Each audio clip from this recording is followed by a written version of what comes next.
OpenAI have just decided to integrate adverts into ChatGPT. Ollie and I are going to discuss that. This is the Short Fuse podcast, and we're going to decide whether we are short or long on adverts and advertising. Ollie, morning. How you doing? Good morning, Duncan. I'm dialing in from Davos, Uh, which is what everyone says. Everyone's been saying all week we're not at Davos, which I think actually makes us more noteworthy because everyone else is. Okay, cool. All right. Well, so adverts. We've obviously got that news from OpenAI that they're going to put adverts into ChatGPT for free users, not for paid users yet. So, Ollie, what's your view on that? Are you like, that's just a trigger for the conversation, but adverts in general are a big topic in technology, considering they're the primary kind of funding driver for a lot of these places. Are you long or short on adverts and adverts as a model for that monetization? I like free stuff, and I think basically tried and tested in the model of our digital world is we'll sell you things and give you crappy adverts in exchange for you being able to access this thing for free, and it works, doesn't it? You know, Facebook, You becoming Meta, the product. yeah, why not? Why not? You know, I think that's people seem to like it. I would much rather, with the exception of television, I would much rather be served advertisements off in a corner somewhere because I'm used to it.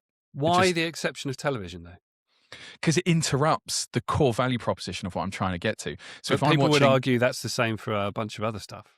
Oh, I don't think it is at all. I think if I'm scrolling, I don't have any social media either. So I suppose I'm speaking out of pure ignorance. When I did, I didn't really mind that I was, the drossy comments from my dear friends and relatives about, oh, I've just seen a sparrow. Here's a picture of it. Actually, an advertisement breaking that dross up, very welcome. Enhance. Like, oh, that is a nice corner table. Maybe I should buy it. But if I'm watching Game of Thrones and then halfway through the Red Wedding, it's like, would you like to buy a new coffee table? I think that's a different, that breaks the value proposition entirely. I think it either sneaks into the value proposition of other things like Facebook and Google, or in some cases enhances it because I'm in the market for a new coffee table. I need to make a decision. Mm-hmm. But I'm kind of with you on this, like in a way, as ever, slightly differently. I'm a bit short the model as it stands at the moment because adverts have become really bad, and that's why people are annoyed at them. Like, adverts are just spamming. Like, you go to one of those websites that you get a link from somehow or other, and it's just full of adverts. You try and click a link, and an advert gets in the way just in time, and you're like, oh, for God's sake. And then you click on it, and now you've got funny, like, ad trackers on your browser and all these kind of things. I mean, that makes me sound like I'm looking at a particular type of site, but you know what I mean. It does, yeah. Yeah. But it's, I think that a lot of the anger towards ads at the moment is because they're just really lazy, bad ads that get in the way and do devalue that proposition. But coming from, like, being millennials, like, I'm like 10 or so years older than you, who would believe it? For our video watchers / listeners, that's genuinely true. And I know you're going to be surprised looking at both of us, but it's genuinely true. But who knows whether who looks young and who looks old? Who knows? Anyway, but but do you remember, like, adverts used to be quite good? Like, you would be watching some Saturday evening television, and the adverts would come on, and you wouldn't skip them because it was the gorilla playing the drums for the Cadbury's advert, or it would be like a funny advert that people enjoyed doing. Like, one of my overriding memories is the Pizza Hut advert with Damon Hill and Murray Walker, and because I love motorsport, it was really funny and it was great, but it was still an advert. But people engaged with it because it had thought, it was humorous. Now we just get like dross over and over and over again. Do you know what I mean? I think there are. I mean, not to dig into the advertising industry as a whole, I think there are still some great adverts. But I do agree with you, and I think there is an intentional step now to make adverts as annoying as possible because then they're memorable. And there are some really annoying adverts out there that I've got. Is it the one where they go, Daisy, Daisy, Daisy, Daisy? It's like a perfume. Oh, it drives me crazy. Is this a TV advert? I think it's an anything advert. Like most of Right. these things, it's multi. Mm. It's all over the place, and it follows me around. So there is some sort of fragrance. Do they? The Yeah, it advertisers will is. clearly think you It's stink. called Daisy. It's called Daisy, Marc and Jacobs. it's just people. It's even the dogs are upset with it. Um, it's a group of about 4 women, I think, just whispering Daisy, Daisy. And I think it touches on that ASMR stuff, Mm, whatever. But it's just irritating, yeah. and there are loads like that. And I think they're designed to irritate you. Even like the banner ads on websites and like ads down the side, like they feel low value, low effort. Like there are interesting things that you can do with adverts, I think. Like and brings me on to a different topic, is that adverts come in many, many different shapes and sizes. When OpenAI include adverts into ChatGPT, they've given us a kind of a brief preview of what that might look like, but you'll be able to like converse with that advert. So if they can make that advert somehow engaging and meaningful to people, so that when they're searching for something or chatting to ChatGPT about something, it serves them up a meaningful ad, not just like Amazon where you've bought a coffee machine and then it advertises coffee machines to you ad nauseam. I mean, like, I've already bought one, dudes. Yeah, Like, if they you are the only company that knows that. In fact. yeah, You exactly. have an advantage.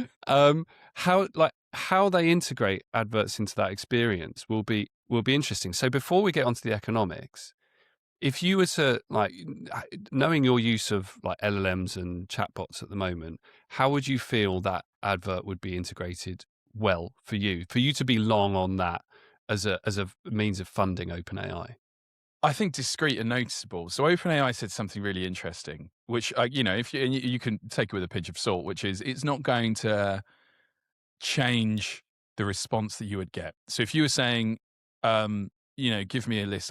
I'm in coffee table mindset right now. Right. But let's say like, hey, help me build a coffee table or whatever. It's like a neutral statement where it's giving you information rather than an advert. It wouldn't say, well, you should buy this one or anything like that. No. It would be floating around in the ether somewhere, and it would just be a standard advertisement. You'd be served somewhere else, right? So I question that. It's what a nice thing for them to say. Oh, don't worry, you'll still get the great ChatGPT insights that you've always got, but there'll just be an advert perhaps somewhere. For that to be true, it would, to your point, Duncan, be a rubbish advert because to not influence the question you've asked, it would have to be a context-free advert, surely. So it'd be like, oh, while you're mulling over coffee tables, you should buy a coffee machine or something like that. I would argue, influence your behavior, which they have said they're not going to do. Well, that also it's not necessarily the fact that they will be, you'll get the response that you would always get, and then you get a relevant advert at the bottom. It's the fact that it changes how the company itself operates, because now their value proposition for them, the customer almost is not the user anymore. It's the advertiser. So Sure. Over time, the product will change to suit the customer, and that customer being the advertiser is then the problem. Yeah, it just feels like, so for me, I mean, we give, if you go onto our website, dear listener and viewer, we give OpenAI a hard time more so than anyone else, I think, but as kind of the flagship of this new industry. So it's kind of the bellwether, isn't it? But it just feels a bit like a sticking plaster to me, that probably isn't going to make that much money in the grand scheme of things of what OpenAI needs, but will significantly devalue their product. And I think they're doing, I mean, you said it's just the free one. I need to check this because I thought it was a tier up as well. So I think there's a tier that you pay for, you will also be served ads. I don't think so yet. But look at Disney There's an inevitability to it. Yeah, look at Disney Plus, look at Netflix, look at Amazon Prime. You pay for those services, but you pay a discount with ads, and then you pay more for an ad-free product. I think I'm 99% sure at the moment that it's just the free ChatGPT, but like you say, inevitably it will just creep. You'll get a new paid tier that's slightly cheaper with ads. Right, and it then becomes a question of, well, if Gemini isn't doing it, I'll just use Gemini then, also for free. Also free. And, I think people would argue, well, eventually they'll have to too. I think we can debate, and we were discussing it briefly before the podcast, whether or not that's true. They may need to, they may not. It just strikes me that it's a bit of a strategically, it's a bad move. I think, and particularly when you bear in mind that their strategy up until this point was like, oh, we don't need to make money any other way than just getting AGI. So give us trillions and trillions and trillions. AGI will happen, and then we'll have all of the money in the world. Yeah. This is like a bit of a surrender from that, isn't it? Like, oh, we actually do need to gone generate some pocket money. It has gone from like, we're going to cure cancer to, would you like a new coffee table? Right. Yeah. Really, really quickly. And for me, it's just, I was doing a little bit of just seeing how many things, and we've talked about the metaverse and a few other different technologies. How many of them start off with this, oh, it's going to fundamentally transform the world around us. And then by the end of it, the annual report comes out, it's just like, yeah, it turns out all we can really sell is advertising. Yeah. So like the metaverse was digital ads for digital people. Don't worry about that, but it started off. Yeah. Post-pandemic, we'll all be living in this digital world and romances will happen and you'll be working in it. And then eventually it was like, those eyes that we can drag in will be served up a lot of ads. And even like space travel, they're like, hey, the giant tech giant wangers that are flying off into the sky. I was wondering where you were going with that. The phallic spaceship zipping off will also have billboards plastered, sponsored by whoever. It just seems like such a step down into the standard playbook for any tech giant. Yeah, it's really gone like, it's an admission of failure to an extent, isn't it? So Facebook can to an extent. Because it's a walled garden, so you have to play in there. And actually, if you were to say, well, I'm going to take all of my friends and we're going to go over to this different social media site because of the ads, that would be quite tricky to pull off.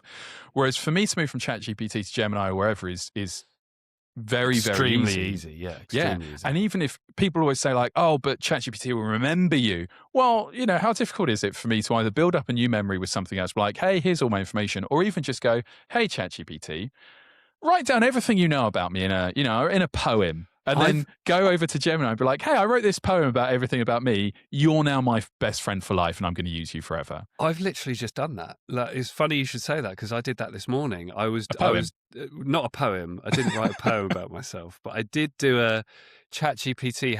I'd had various conversations with ChatGPT about something, and I wanted to port that over to Google. So I just said, write everything you know about me and this topic, and I just copied and pasted that and dumped that as a kind of custom instruction into Google Gemini.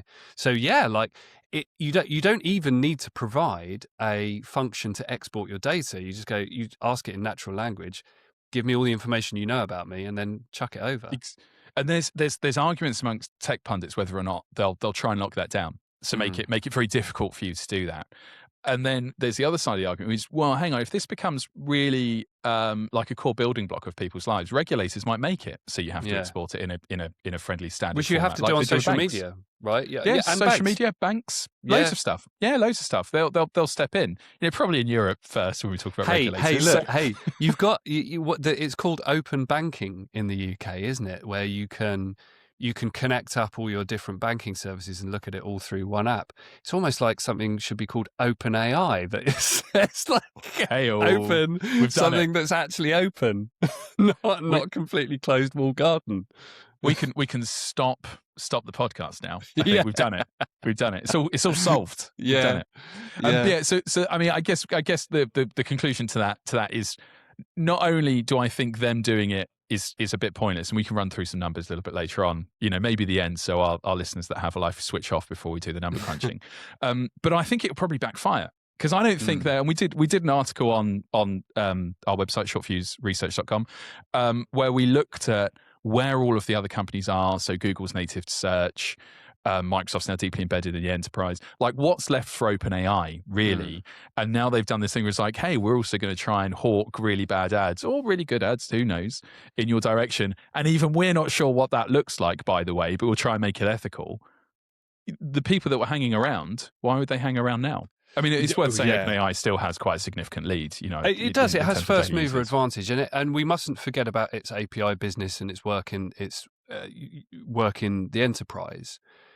But still, it is an admission that we need to start cracking out some money here. Like the Cory Doctorow word in shitification enshittification happens because you need to make money for shareholders. Mhm. OpenAI is different in that respect because of its structural nature that they're obviously looking to change. But it feels like the enshittification is happening very, very quickly because of the spending commitments they've made. They suddenly realize we need to start making that money. That platform could potentially degrade very quickly for consumers. Yeah. Yeah, I think so. I think so. Because especially, I mean, you mentioned that context-rich chat thing where you get to chat with an advert, right? Mm. That sounds awful. Do you know what I mean? That sounds what I mean, what how much information is I gonna be mean, built into that ad yeah, I mean, that you you would can end up just interrogate it? you just end up being really cross with it, wouldn't you? You'd be like, "Why are you recommending me this? I've already got one." I just, I don't want to be totally down on ads. Was my point for this podcast because actually, we get a lot of information from adverts. We learn about products. We learn about things that happen. You can get informational adverts that aren't trying to sell you a product, but like from the government and stuff. Like it's this is how to do your tax returns, or this is what to do in case of an emergency. You know, there's a lot of actually features that advertising can use that can be beneficial for people. And I think just being completely anti-ads is probably a bit pointless. Like we're I not going to win. I'm Like I'm far from anti-ads. I'm pro ads. I'm right. genuinely I'm pro ads. You know, I Okay. think if it's the type, and they must work. So you mentioned at the start there are really bad, crappy ones, but they must work. Otherwise, Mm. you wouldn't see them. Yeah, You know, they they wouldn't. wouldn't be like flooding the internet, would Yeah, they? yeah, they must So work. here's a point. Here's a point before we get on to the number crunching, because I want to ask you about why OpenAI is doing this and what they can expect to gain from it, and why Google might not be doing it. But before we do that, let's go back to our podcast that we did on the internet, which is where dead internet theory, where bots are flooding the internet and people are browsing less and using AI agents more, and there's this kind of obfuscation of the internet. If advertising continues its current model, the only people that will be seeing adverts are bots, and those Mhm. adverts will have to change. Now, there's a lot of discussion on that, and if you want to listen to our podcast on that, we've got a lot. There's one on the internet, dead internet theory. Lots of times we've discussed that. But interestingly, you and I have had this discussion before. It's like, how does that then change adverts for human beings? And it might be that we go back to things like jingles, leaflets, billboards. Of course, we always have billboards, but there's that return to the type of advertising that we already had. Jingles because they stay in people's minds, leaflets because they're just annoying and clutter up your house. What do you think about that, Ollie?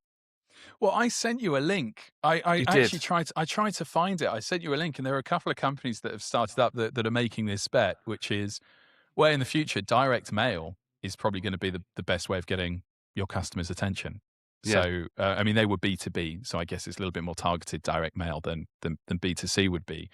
But I think that's entirely plausible. I think, but I also think that was I suspect there was probably an uptick in direct mail advertising over the last 4 or 5 years, just because digital advertising was so easy to ignore. You know, Yeah. unlike you, it sounds like you have a very different browsing experience to me. I basically don't really see, or maybe I've just become such a victim of their success that everything's an advert to Well, me. yeah, you don't, And you I've no don't, you idea. might not be seeing them, but you might be still be being influenced by Oh, I them, should I hope so. guess. And ad blockers, you look online and you look at kind of discussion forums and people saying, "Oh, I've got this ad blocker and I've got this ad blocking browser." I think that's probably just quite a small proportion of internet users generally. As much as I appreciate it and I think it's worthwhile, I don't think that many people have installed ad blockers onto YouTube or are using VPNs to access YouTube from, where is it that's banned YouTube adverts? It's Cambodia or Thailand or somewhere like that Or has it? has banned YouTube adverts. So people are using VPNs. I mean, I just pay £12.99 a month to get rid of YouTube adverts and get YouTube music. So they've got what they want from me. I just sit through the ads. Don't mind that at You all. like When I'm them? watching Gordon Ramsay's Kitchen Nightmares on YouTube, reruns of that, I don't mind an ad breaking up the tension. Here's another thing, right? So you might get that return to physical media, but you've just mentioned there are different types of people who kind of view adverts, and you get focus groups and they're using things like BCI or non-invasive BCI to see how people react to certain adverts, and therefore use those adverts more. One thing that's interesting, and we both have experience of this, is the rise of synthetic users. Like there's more and more platforms being advertised to say you don't need to do a focus group for your adverts, for your marketing efforts. You could get a synthetic group of 20,000 people to market your product, like check out your product marketing, get reactions from those. I mean, I think that's bonkers, because the state, I'm very happy to be proven wrong, and please tell us in the comments or email in. I can't see that working with the state of LLMs as they are at the moment. Even with proper custom instructions, it just can't replicate the nuance of an emotional reaction of a real human being, because it doesn't have their lived experience. And humans, the beauty with humans in focus group stuff, and this is something that we've done professionally, is they're so random. Humans, you know, it's like it's absolutely crazy some of the insights they'll conjure up. I did an experiment with some of these synthetic users, which is where it just reamed in seconds, reamed off an interview with like a banking executive or something like that. 40 pages of this stuff, including like notes like, ponders the executive, little interesting stage directions. So you're completely in the room.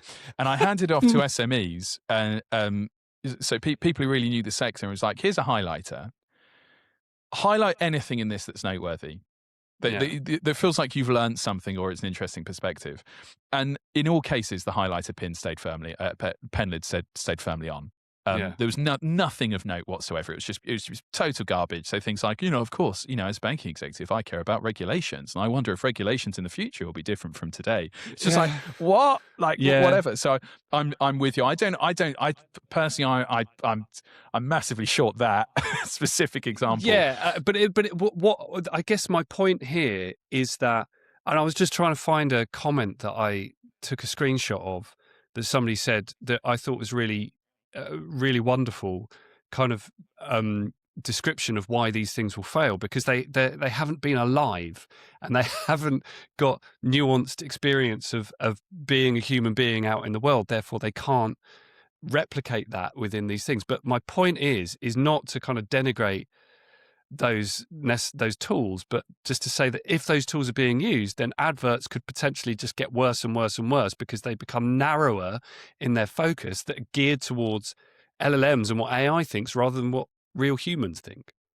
But I suspect we'll have a two-tier experience where AI will talk to AI, but in like some, like in the Matrix, in the gutters, in those ships they float around in, and we'll be enjoying the lovely, Matrix world where advertising presumably will be slightly better than. Because I mean, there'd be no need to advertise that awful perfume. It might be very nice perfume, but that awful perfume advert to a bot, because it's gonna be like, I don't care. What is the price point? Give me 200 reviews so I know whether it's good or bad. Whatever information that they'll need to exchange as part of an advert will be fundamentally different. For that reason, because I've realized I haven't been long or short on anything yet, and we're like 20, 25 minutes in. I am long advertising generally, but I'm short advertising in search. That's the stance I'm going to take. Fair. I think when we're browsing of our own volition, being served up ads is part of the fun. It's part of the reason you're able to browse for free. You don't have to take up any of the cost. And most people, with a few exceptions, like you using YouTube Premium, most people would rather have it for free than pay. Of course. So you have that trade-off quite clearly illustrated. But advertising in search, I think, especially when AI takes up more of a role in search, is a very bad idea. Well, because search is changing fundamentally, and you can't integrate ads in the same way. Well, we'll see how it goes for OpenAI. Do you know what I mean? This is a great test bed to see what's going to happen. That's what a lot of the tech giants have said. So I was listening to, I think it was one of a big wig at Google at Davos, of course, said, well, we're just going to watch. Near Davos, sorry. Near Davos. No, I think they were. They were probably in the bit. Me and you next year, we should pledge to just be near Davos. Yeah, we'll just be somewhere near Davos in Switzerland. We're nearer Davos, calling out of London. We're nearer Davos than people in Taiwan America are. So yeah. But going back to your point, like Google's just going to watch. They've said, like, I think the head of DeepMind said, we're not going to do adverts in Gemini. I guess that's not a commitment for all time. They famously said, "Don't be evil," and had that scrubbed off their charter. But like, why would they? They don't need to, because they're loaded, right? Yeah. And they're making loads of money off a giant ad business already. And as long as Gemini funnels or is symbiotically supportive of their ad ecosystem, then who cares? Why would they care? It doesn't matter. OpenAI does need to. I mean, you say they don't have shareholders in the same way that a lot of these others do. If they're going to continue raising money, because I think they're now, I mean, I need to check up on this, but I think they're after another 50 billion, and they're targeting the Gulf states to generate that 50 billion, and there'll inevitably be another 50 billion, another 100 billion. They've been running now for about 3 years? Mm-hmm. And they've been running for longer. Year 5. OpenAI have been running for longer than that, but in as terms an investable entity, trying to raise that money, it just makes me think, by kind of year 4, year 5, we're on year 4 now. If you don't have a strategy to deliver some returns, then you're not going to be able to raise any more money, and at their burn rate, then that's as good as being heavily shorted in the public market. So talk to me about that money. Then the numbers that you run. Bad maths time. We should have a jingle for bad maths. I'll do a jingle. Hang on. Like, let's do it. Like, I'm going to have a small gap, and I will write a jingle for this. Bad maths. All right, bad maths. Go. Good. Okay, bad maths. So to try and understand how much the ad market might mean for OpenAI, because again, we're talking about a company that talks about trillions of dollars. This is a big step down for it. Many risks that we've discussed before. I looked at 2 companies. So we've got Meta, so that's Facebook and Instagram. Instagram being a massive contributor to WhatsApp and all those things. Or are you just including Facebook and Instagram as products? It's Meta as a whole. Okay. Meta as a whole, and Google, obviously, the biggest beast of advertising revenue and via search, right? And I think it's fair to say that ChatGPT probably sits between those two for a couple of reasons. So first of all, there's a degree of commitment to it, i.e. you're chatting with it like you would with a Facebook friend. You're engaging with it as an active user, but you're also probably going to use it for search, right? So which is kind of their bet. So Meta has 3.5 billion active daily users, according to some stats. These numbers vary quite significantly, depending on what source you use, and they're all estimated, but these seem the firmest numbers.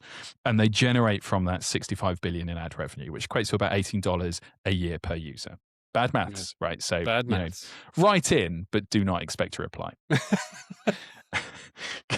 Google has 5 billion daily users, right? So it's a big chunk of the global population uses Google every day, and they generate 264.59. We'll round up to 265 billion in ad revenue. So about $50 per person, right? Now let's look at ChatGPT, and it's worth bearing in mind for this. Sure, they haven't been around as much as these guys have, but they have been riding quite a big hype wave. Quite a big first mover advantage in that space as well. It's also been 3 years. It had the biggest, isn't it the most, you see those vapid charts all over LinkedIn, how long it took, the fastest adoption rate of, exactly, that type of thing, right? So like these are firm numbers that ChatGPT has. So they only have 193 million daily users of ChatGPT. Now, if we were to do some really bad maths, if we were to look at what that would mean for ChatGPT with their 193 million daily users, that would land at about 3 billion to 10 billion in revenue, right? Which isn't much. I mean, I would quite happily have 3 billion to 10 billion in revenue, but given how much they are asking for, it's not that much. There's also another way of looking at it, which is Google hits its 265 billion number by 5 trillion searches a year. if we are to assume that ChatGPT's thing is, I'm going to be like, hey, I'm in the market for a coffee table, discrete things where you're looking for coffee tables, and then it returns they and serves you an become ad. the entry point to the agentic internet, for example. Exactly. Yeah, exactly. So right now, and again, kind of, I don't necessarily think this will be their peak, but they're doing well. They currently do 900 billion prompts a year. That would generate 45 billion. So we're not talking about the trillions and trillions and trillions of payback that they're asking investors to believe in. And up until now, that has been, AGI is just going to be so transformative. It's going to wipe out absolutely everything, and we'll have all of the money. Don't worry about it. Now they're trading down, I think, to quite insignificant amounts of money by their standards. I think most people, again, most companies would be happy with 45 billion if they could get hold of it. But by their standards, it doesn't feel like it's by enough. the amount that they've committed, their committed spend versus their actual revenue, it doesn't add up, right?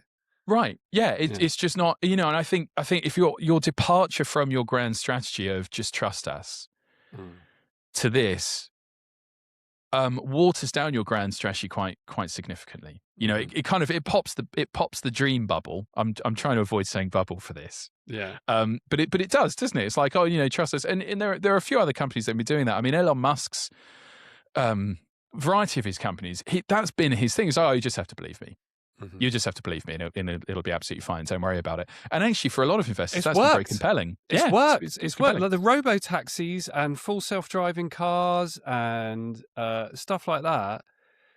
I mean, the only company that I really think has delivered for him has been SpaceX, in terms of like reusable rockets and government contracts and all stuff like that. I think Tesla's obviously a big market, but a lot of that is built on promises that aren't there and won't be delivered, and yet they're one of the most valuable companies in the world, if not the most valuable. I don't know where we are with that at the moment, but maybe that's Sam Altman seeing that and going, I want a piece of that. That's how I want to operate. Well, make these claims, build up my profile, build up my company. To just steer into, but it kind of was what he was doing until now. It was literally, we just don't worry, guys, just give us 50 billion. Yeah. And we'll take over the whole world. It'll be okay. Don't worry about it. And people, they had no problem getting hold of billions and billions of dollars. And if you think about like Coca-Cola, a very well-known, very profitable company being like, hey guys, we need $1 trillion investment for infrastructure.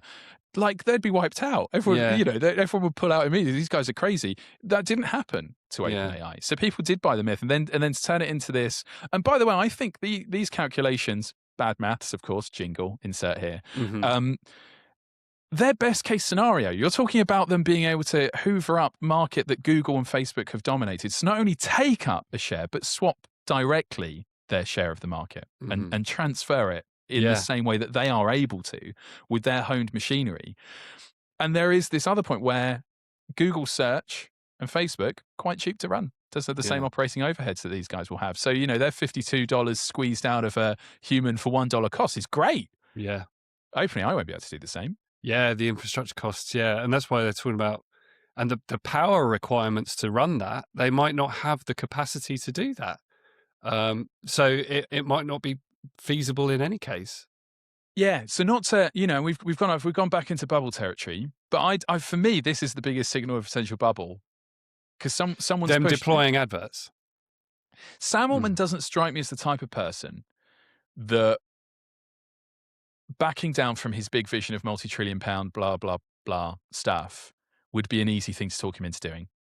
You can imagine that boardroom where he's like, no, but we are going to take, a bit like the first days of WeWork, where instead of like, hey, we do offices. No, we don't. We sell dreams, or whatever it was. Their ridiculous thing was. And it's very difficult to talk them out of that. And they're opening up schools and stuff like that. Eventually bankrupted the company.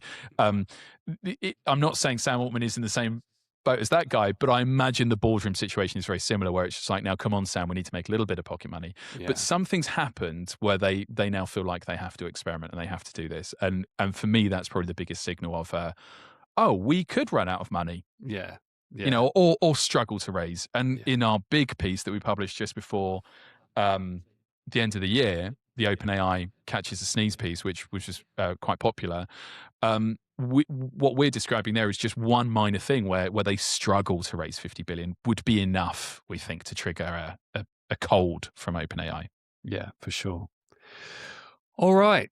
So let's take our final positions. You've said what? Long on ads. You're an ad lover. You would sit and watch ads all day long if you could, like some sort of ads, like Clockwork Orange, kind of like pin your eyes open.